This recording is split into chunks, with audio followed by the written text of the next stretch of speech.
میں ابھی آج میں سچ بولی کی کر رہا ہوتے کہ ہوٹل کی ویٹر ہی کر میں تو 2.5 لاکھ آ جانا کہ اتنے تو رو بول اتنے تو رو بول ماں کو پتا ہے میرا پتر گیا ہے جرمنی سے انگلینڈ گیا ہے کی کہہ رہے ہیں ویٹر. کیا بری حالت ہے. ہم 17 شرائط ویٹر بننے کے لیے پوری کر رہے ہیں, 17 شرائط برتن مانجنے کے لیے پوری کر رہے ہیں, اور نبی صلی اللہ علیہ وسلم آیا کہ تم میری شرطیں 2 مانو تاکہ تمہارے ماتھے پر عشق محبت مصطفیٰ کا ٹھپا لگے, پتہ لگنے کا مسلمان ہے. تو آپ فرماتے ہیں کہ نماز عبادات میں ایسے اس کا مقام ہے جیسے سر کا مقام ہوتا ہے. اور فرمایا کہ نماز دین کا سکون ہے. الصلاۃ عماد الدین, نماز دین کا ستون ہے.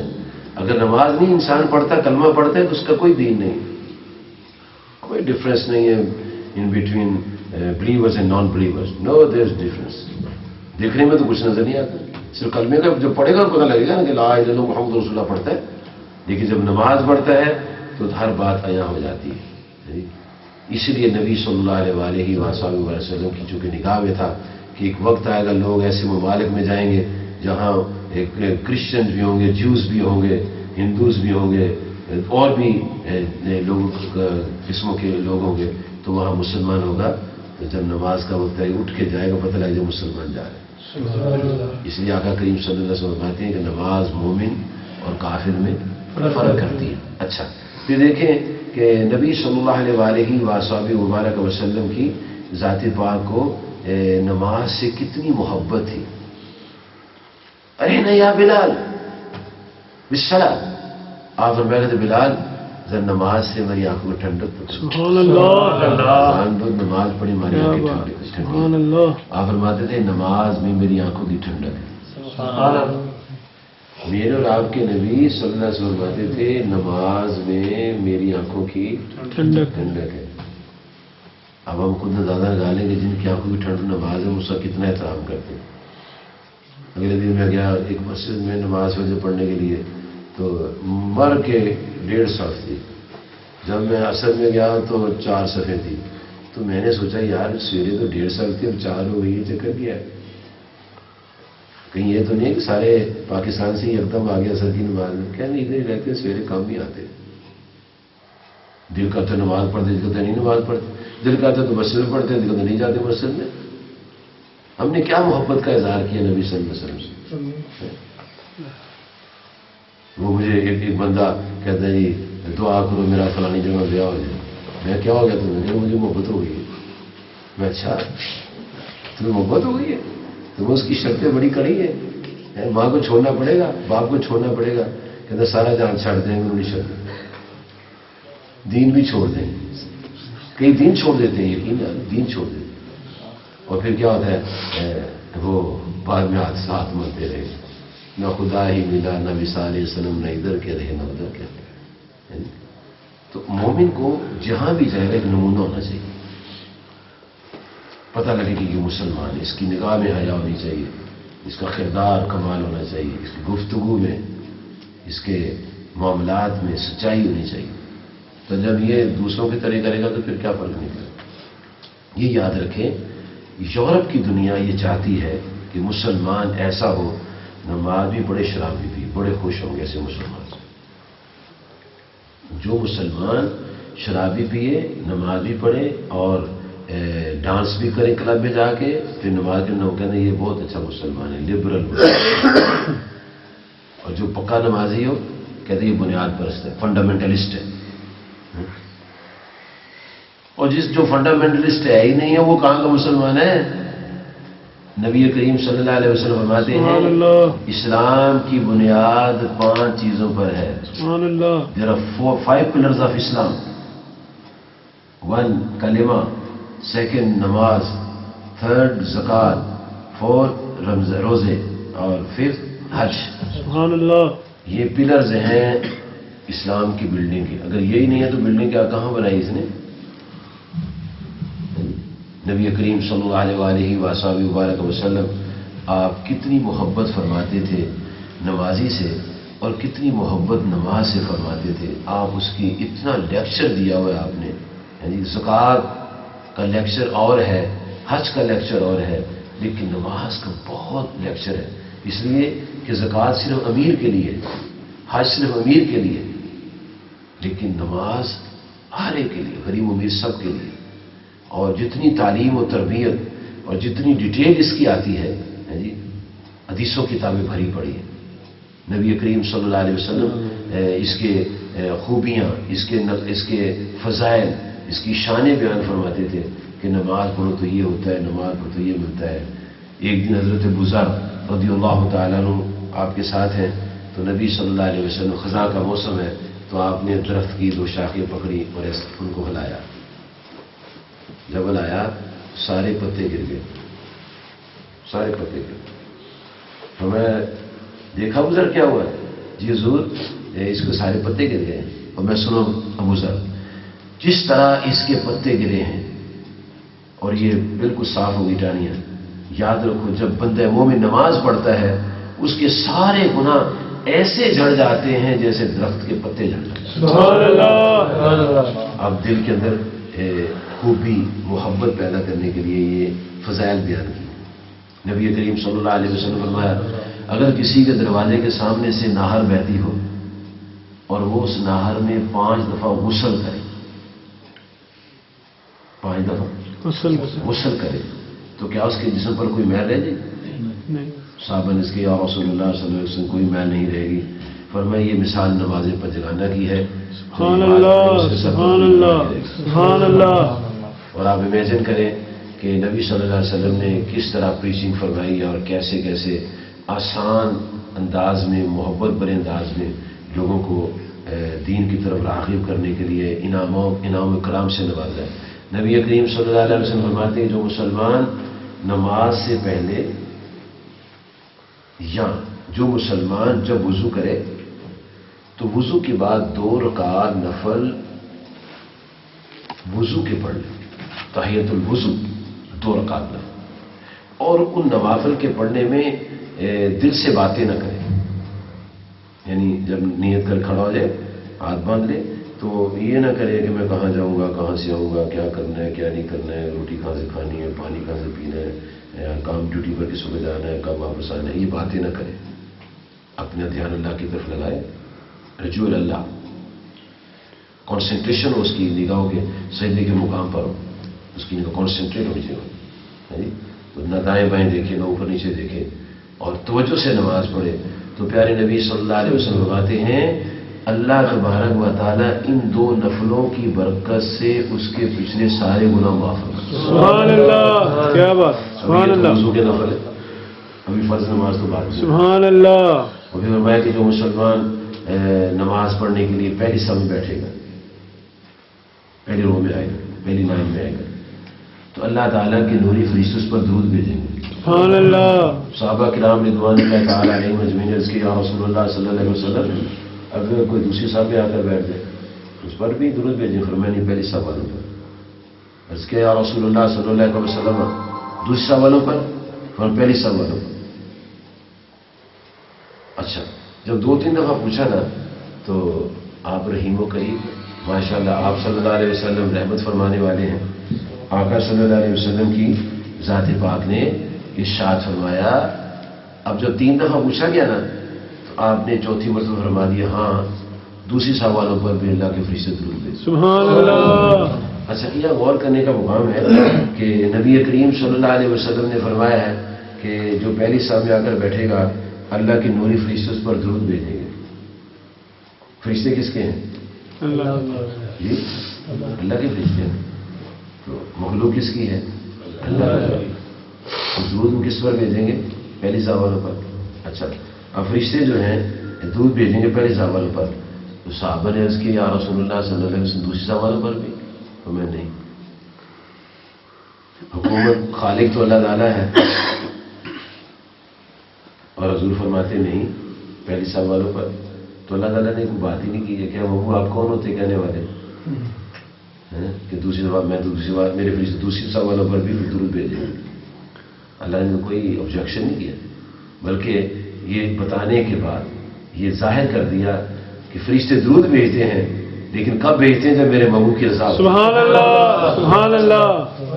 کتنی کتنی گریٹنیس ہے، کیا بات، سبحان اللہ، مقام ہے، کتنی رفت اور بلندیاں ہیں کہ اللہ تعالیٰ بھی نہیں کہہ رہا نہیں بابو کوئی گل نہیں، کوئی بات نہیں، بھیجیں گے دوسری بات. آپ کون ہوتے کہنے والے؟ بندے تو میری نماز پڑھنے آئے، میری عبادت کرنے آئے. لیکن پتہ چلتا ہے کہ فرشتوں کا درود بھی تب نصیب ہوتا ہے جب نبی صلی اللہ علیہ وسلم کی رضا شاہ ہو جائے. سبحان اللہ. آپ نے سنا ہوگا کہ روزوں کے مہینے میں خاص طور پر کہ وہ تمام خطبہ، ائمہ کرام، مقررین بتاتے ہیں کہ نبی صلی اللہ علیہ وسلم جب ممبر پر چڑھے پہلے سٹیپ پر، پھر دوسرے سٹیپ پر، پھر تیسرے سٹیپ پر، تو آپ نے آمین آمین آمین فرمایا. سنا ہوگا آپ نے؟ جی جی اچھا. اب اس کی جو ہسٹری کیا ہے وہ ہسٹری سنو. اس میں کیا نبی صلی اللہ علیہ وسلم فرماتے ہیں میرے پاس جبرائیل علیہ السلام آئے اور عرض کرتے ہیں یا رسول اللہ صلی اللہ علیہ وسلم جس کو بوڑھے ماں باپ زندگی میں مل جائے. بوڑھے ماں باپ وہ کون ہوتے ہیں؟ ہاں، بوڑھے ماں باپ جس کو گھر سے نکالتے ہیں، لندن والے، یورپ والے گھر سے نکالتے ہیں اور ان کے پیچھے لگ کے مسلمان بھی اب علیحدہ ہو گئے. کہنا ابا تیرا مکان وکھرا دے، میرا مکان وکھرا. نقل کس کی ہے؟ جو کھڑے ہو کر پیشاب کرتے ہیں، جو شراب پیتے ہیں، کلبوں میں ناچتے ہیں، ان کی نقل کرتے ہیں. ہمارے آقا صلی اللہ علیہ وسلم کیا فرما رہے ہیں؟ ہمیں جس کو بوڑھے ماں باپ، جبرائیل علیہ السلام آ کر کہتے ہیں جس کو بوڑھے ماں باپ زندگی مل جائے اور خدمت کر کے جنت نہ کمائے وہ ہلاک ہو جائے. آپ نے جب سنا نا کہ جبرائیل علیہ السلام مجھے کیا کہہ رہے ہیں، ہلاک ہو جائے ہیں، وہ جنت کا راستہ بھول گیا، اس کی ناک خاک آلود ہو جائے، تو آپ خاموش ہیں. سن لیا آپ نے لیکن ہے خاموش. تو سیدنا جبرائیل علیہ السلام عرض کرتے حضور مہر لگا دے، مہر لگا دے. آپ آمین کہہ دیں. پیغام اللہ کا لے کر آئے ہیں جی، آرڈر اللہ کی طرف سے آ رہا ہے جی، تو موریں ادھر سے لگ رہی ہیں. پتہ لگے نبی پاک صلی اللہ علیہ وسلم کا مقام کیا ہے. سبحان اللہ. تو آپ نے آمین کی مہر لگا دی. جو بھی ٹھیک ہے جیسے کہتے ہیں جیسے کہتا ہوں ٹھیک ہے. پھر عرض کیا یا رسول اللہ صلی اللہ علیہ وسلم جس کے سامنے آپ کا نام لیا جائے اور وہ آپ پر درود شریف نہ پڑے وہ بھی ہلاک ہو جائے، اس کی ناک خاک آلود ہو جائے، وہ جنت کا راستہ بھول گیا، وہ جہنم کی طرف گیا، وہ ظالم ہے، وہ بخیل ہے. تو عرض کیا حضور آمین فرما دی. پھر مہر لگوا لے. پھر آپ نے اسٹیپ لگا دیا. پھر عرض کیا یا رسول اللہ صلی اللہ علیہ وسلم جس کو ماہ رمضان ملے، رمضان مبارک کا مہینہ پائے اور اس کی روزے رکھ کے اللہ کو راضی نہ کرے، جنت نہ کمائے، وہ ہلاک ہو جائے، اس کی ناک خاک آلود ہو. پھر آپ کا ہو جائے. تو سیدنا جبرائیل علیہ السلام عرض کرتے ہیں آمین تو کہہ دیجیے. تو آپ نے پھر آمین کہا.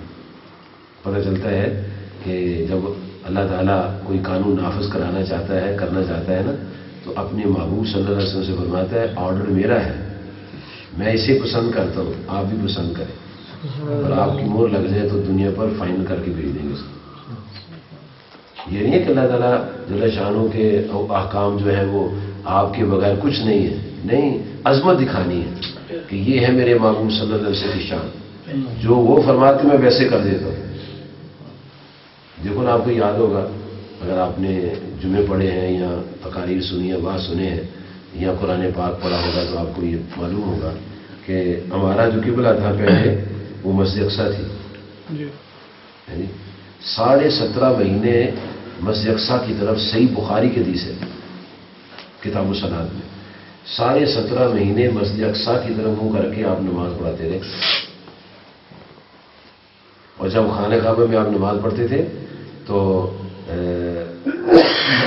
مثلا یہ خانہ کعبے کا یہ شیپ سمجھے سے ادھر ہے دروازہ، یہاں حجر اسود ہے اور یہ حتیم ہے، یہ رکن یمانی ہے. ادھر ہے مسجد اقصیٰ اور مدینہ شریف ادھر ہی ہے. وہاں مکہ شریف ہے. ہمارے لیے دونوں ادھر ہی ہیں. مکہ شریف ادھر ہے، مدینہ شریف ادھر، مسجد اقصیٰ بھی ادھر ہے ہمارے قبلے کے حساب سے. لیکن یہاں مکہ شریف میں بالکل دوسری طرف مسجد اقصیٰ آتی ہے. تو نبی صلی اللہ علیہ وسلم جب نماز پڑھتے تھے تو سامنے خانہ کعبہ رکھتے تھے اور رخ زیبا مسجد اقصیٰ کی طرف کرتے.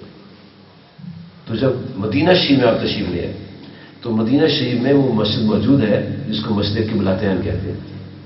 تو آپ وہاں نماز پڑھا رہے تھے. آدھی نماز پڑھا لی تھی اور آدھی نماز باقی تھی کہ آپ نے آسمان کی طرف دیکھنا شروع کر دیا. دیکھ رہے ہیں, نماز پڑھا رہے ہیں اور دیکھ آسمان کی طرف رہے ہیں. ہم ان کی امتی ہیں, ہم نہیں دیکھ سکتے. ہمیں حکم ہے کہ تم نیچے دیکھو, نہ دائیں دیکھو نہ بائیں دیکھو نہ آسمان کی طرف دیکھو, سجدے کے مقام کی طرف دیکھو, لیکن آپ اوپر دیکھ رہے ہیں. اور شان مصطفیٰ کریم صلی اللہ علیہ وسلم کیا شان, سبحان اللہ سبحان اللہ.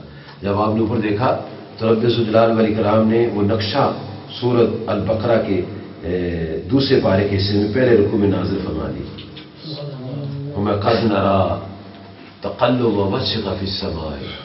اے محبوب علیہ السلام, آپ آسمان کی طرف دیکھ رہے ہیں, ہم آپ کا رخ زیبا دیکھ رہے ہیں. سبحان اللہ سبحان اللہ. یعنی آپ کا چہرہ پھیر کر آسمان کی طرف دیکھنا ہم دیکھ رہے ہیں. اچھا دیکھنے کو مقصد تھا نا آخر. تو جب یہ آپ نے دیکھا نا تو اللہ تعالیٰ نے وہ نقشہ آیت قرآنی میں بیان کیا. آپ نے پھر دیکھا اور دل کے اندر یہ ارادہ ہے کہ ہمارا قبلہ جو ہے وہ خانہ کعبہ بن جائے بجائے مسجد اقصی کے. تو پھر آپ نے ارادہ کر کے اوپر دیکھا تو اللہ پاک نے پھر فرمایا فَلَنُوَلِّيَنَّكَ قِبْلَةً تَرْضَاهَا. اے محبوب علیہ السلام, جس قبلے پر آپ راضی ہیں ہم وہی بنا دیں گے. سبحان اللہ, کیا بات. وہی بنا دیں گے. فَلَنُوَلِّيَنَّكَ قِبْلَةً تَرْضَاهَا. آپ کی مرضی کی قبلہ کی طرف آپ کو ہم پھیریں گے. سبحان اللہ. اچھا ابھی پھیرا نہیں ہے. پھر آپ نے دیکھا تو دل ہی دل میں کہہ رہے ہیں اللہ بھی پھیر دے. سبحان اللہ. اپنے خالق اور مالک سے عرض کریں تو اللہ تعالیٰ فرمایا فَوَلِّ وَجْهَكَ شَطْرَ الْمَسْجِدِ الْحَرَامِ. اے محبوب علیہ السلام, آپ ابھی اپنا چہرہ خانہ کعبہ کی طرف کر لیجیے. سبحان اللہ. تو آپ نے وہیں نماز میں ہی اپنا رخ زیبا جو تھا وہ خانہ کعبہ کی طرف کر لیا. غور فرمائیں کہ اللہ تعالیٰ ان کی مرضی پر قبلہ بدل رہا ہے. کیا بات. ایک یہ ہوتا ہے نا کہ اللہ تعالیٰ کہتے اے محبوب علیہ السلام تم آپ ایسے کرنا تو میں ایسے کر دوں گا, آپ ایسے کرنا تو ایسے کر دوں گا.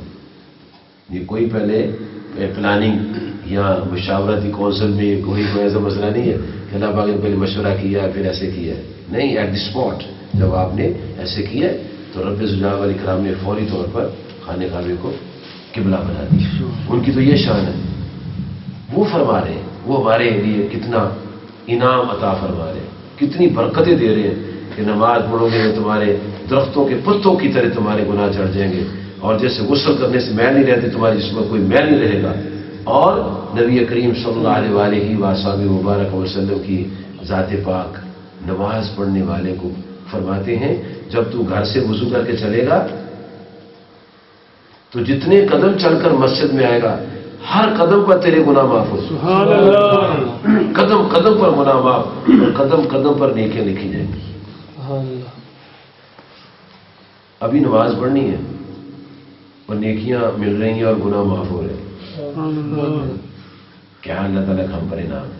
یہ فضائل اور مراقب بیان کر کے ہمیں محبت فرمائی ہے کہ اتنا کچھ مل رہا ہے تمہیں, تو یہ انعام تو لے لو, لیکن یہ ہڈن ہے. آدھی سوابز آر ہڈن, اس لیے پتہ نہیں ہرے میں لگے ہوئے.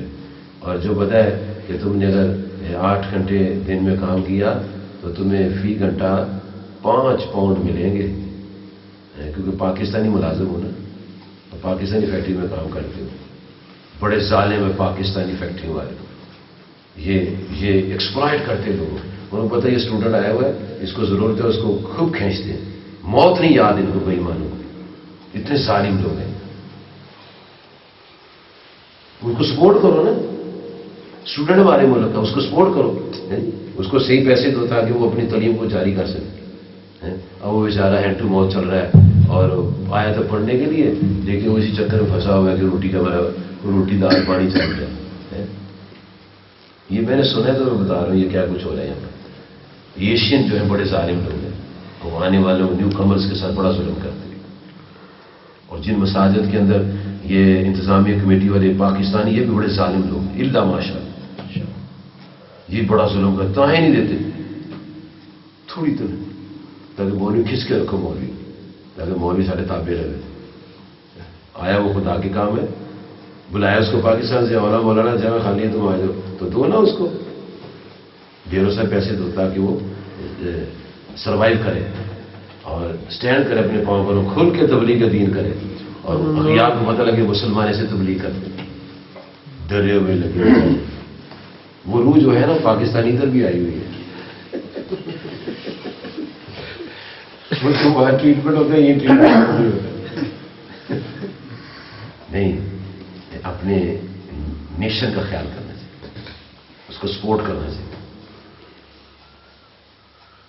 دوسرے ممالک کے لوگ اپنے بندوں کو سپورٹ کرتے ہیں. وائس نیشن ہے پاکستان جس کے بندے اپنے بندوں کو سپورٹ نہیں کرتے، خون کھینچتے ہیں، خون نکالتے، نچوڑتے خون. ان کو سپورٹ کریں گے اللہ برکتیں کرے گا. غریب کو سپورٹ کرنا چاہیے، اسٹوڈنٹ کو سپورٹ کرنا چاہیے، علماء کو سپورٹ کرنا چاہیے، تاکہ یہ تسلی کے ساتھ اللہ تعالیٰ کے دین کا کام کرے. اب جس نے وہاں سے آیا وہ اس کو 5 پاؤنڈ ملنے ہیں، 8 گھنٹے کے بعد 40 پاؤنڈ. جی ایسے ہی. اچھا 3 پاؤنڈ کی ایوریج ہے، 3 پاؤنڈ کی ایوریج ہے، 8 میں 24 پاؤنڈ ہے جی. تو مہینے کے بعد کتنے میں 4 ہفتے 4 چلو 16 4 96 پاؤنڈ 96 پاؤنڈ ہے. اب 96 پاؤنڈ میں وہ کیا کرے گا؟ مر جائے گا ساری دن کام کر کے. پھر باپ اس کا نماز پڑھے گا. یار تو میرا جسم ٹوٹا ہوا ہے، میں کیا کروں، سو گئے رات دن سوتے رہے یا کام کے دن سوتے رہے. بڑا شوق ہے لوگوں کی لہر آنے کا، چلیے لہر. یہ مجھے کہتا ہے یوسف صاحب دعا کرنا، میں امریکہ جا رہا ہوں. تو میں خیر ہے، میں اتنے سور بیچنے پڑنے، تو میں کہتے نہیں میں پٹرول پمپ پر ملازم لے لوں گا. پٹرول پمپ پر ملازمت لے لوں گا میں. تیرے پورے کھولی تیری فیکٹری کھولی، پٹرول کھولی، تیری خواہش پر مجھے ملازمت مل رہی ہے. مسلمانوں اپنے اللہ سے محبت ہمیں کرنی چاہیے، حضور صلی اللہ علیہ وسلم کی غلامی کرنی چاہیے، نماز پڑھنی چاہیے. نماز مومن کی معراج ہے، نماز مومن کی معراج. اگر یہاں آنے کے لیے 17 کنڈیشنز پوری کرتے ہیں تو قبر میں جانے کے لیے بھی کنڈیشنز ہیں. مسلمان ہونے کے بھی کچھ ضابطے ہیں. نماز پڑھیں، والدین کا احترام کریں، غریبوں کی مدد کریں، ہمسائے کا خیال رکھیں، بیوی کے حقوق ادا کریں، بچوں کے ساتھ محبت کریں، سچ بولیں، نمونہ پیش کریں کہ یہ پاکستانی اتنے اوبیڈینٹ، اتنے یہ دیانتدار ہیں، اتنے یہ سچے لوگ ہیں. مثالیں کیا، مثال بننی چاہیے. اللہ تعالیٰ مجرا کو سمجھتا فرمائے. نماز ہم پڑھنی چاہیے، اچھے کام کرنے چاہیے، اور نبی صلی اللہ علیہ وسلم کی سیرت طیبہ کا مطالعہ کرنا چاہیے، اور والدین کی خدمت کرنی چاہیے. والدین سے لڑنا نہیں چاہیے. اگر والدین غصے میں اگر تھپڑ مار دے تو پولیس کو رپورٹ نہیں کرنی چاہیے. ابھی مجھے کل ایک بتایا any person he said to me that this lady is reported in police, اور اس کو لے گئے اس کے شوہر کو. عورت نے پکڑوا دیا تھانے اپنے قسم کو. میں کہا تم نے کیوں اس کو اریسٹ کرایا؟ ویسے مجھے مارا تھا. وہ جو میں تو کہاں سے آیا تھا، اس کہاں سے آیا تھا، کہتا خود ہی بولا ایسے پھپھی دا پتر سی، پھپھی دا پتر سی، چلو ایڈجسٹ ہو جائے گا. تو وہ میرے کٹنا شروع کرتے ہیں، وہ کسی گولی ہونا طور پہ. شادی شدہ لڑکیوں سے اور ہمارا لڑکیوں سے محبتیں کرتے ہیں منڈے، پتہ نہیں کیا ان کو ہو گیا. استغفر اللہ استغفر اللہ. مجھے اس نے کہا، کسی عورت نے مجھے کہا کہ میں اس کا جو شوہر نے گرل فرینڈ رکھی، تو میں کرسچن ہے نہیں، مسلح ہے، مسلح ہے. میں مسلح جو کہنا مسلمان ہے، مسلمان نے گرل فرینڈ رکھی. کلچر جو ہے اپنا کلچر ہی تبدیل کر لیں. حالانکہ مسلمان کو تو سمپل ہونا چاہیے، جہاں جائے وہ دیکھو مسلمان جا رہے ہیں، وہ غلام محمد جا رہے ہیں. اللہ تعالیٰ فرماتا لا تہنوا لا تحزنوا انتم الاعلون ان کنتم مؤمنین. فرمایا سستی نہ کرو، غم نہ کرو، تم ہی غالب ہوگے. لیکن ایک کنڈیشن ہے، وہ کیا ہے یا اللہ؟ فرمایا میرے محبوب کے غلام بن جائے. سبحان اللہ. اگر آج مسلمان نبی صلی اللہ علیہ وسلم کی غلامی میں آ جائے تو ساری دنیا پر غالب آ سکتے ہیں. اللہ پاک نے ایک ضابطہ رکھا ہے. ہمارے لیے ضابطہ یہ ہے کہ ہم اگر غالب ہونا چاہتے ہیں دنیا پر تو ہمیں نبی صلی اللہ علیہ وسلم کا اتباع کرنا ہوگا، آپ کے نقش قدم پر چلنا ہوگا، جو آپ نے لائن لگائی اس لائن پر کھڑا ہونا ہوگا، ادھر ادھر کراس نہیں کرنا ہوگا، پھر ہم کامیاب ہو جائیں گے۔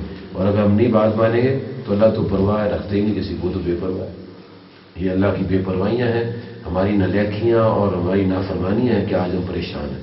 اللہ تعالیٰ ہم سب کو نبی صلی اللہ علیہ وسلم کا تابع فرمان ارشاد فرمائے، ہمیں اچھے کام کرنے کی توفیق عطا فرمائے، ہمیں اپنے گھر کے اندر اسلام کو نافذ کرنے کی توفیق عطا فرمائے۔ اگر ہم گھر میں ٹی وی رکھ سکتے ہیں اور ٹی وی دیکھ سکتے ہیں تو اپنے گھر میں اسلام بھی نافذ کر سکتے ہیں۔ یہ دیکھو نا کتنے انچ کا ہے، یہ 40 انچ یہ رکھ سکتے ہیں نا، تو اس کے بغیر روٹی نہیں ہضم ہوگی۔ تو نماز اے رکھو تو نماز جاتی تھی جاوے، داڑھی بھی جاتی تھی جاوے، یہ کیا ہے؟ یہ کوئی محبت ہے نبی صلی اللہ علیہ وسلم؟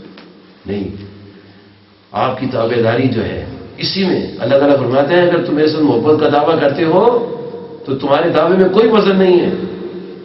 ہاں کمال تب پیدا ہو جائے گا جب میں کہوں گا اے میرے بندے میں تیرے سے محبت کرتا ہوں اور تیرے پچھلے گناہ بھی معاف کر دوں گا۔ لیکن یا اللہ کب تو کہے گا؟ ہمیں جب تو میرے ماموں کے غلام بن گئے۔ اللہ تعالیٰ مجھے آپ کو نبی صلی اللہ علیہ وسلم کی غلامی عطا فرمائے۔ وآخر دعوانا ان الحمدللہ رب العالمین۔ سنتے پڑھ لیں، پھر نماز پڑھ لیں، پھر اس کے بعد جو احتشام صاحب کہیں گے وہ کریں گے، کیونکہ نماز کا وقت ہو گیا ہوا ہے۔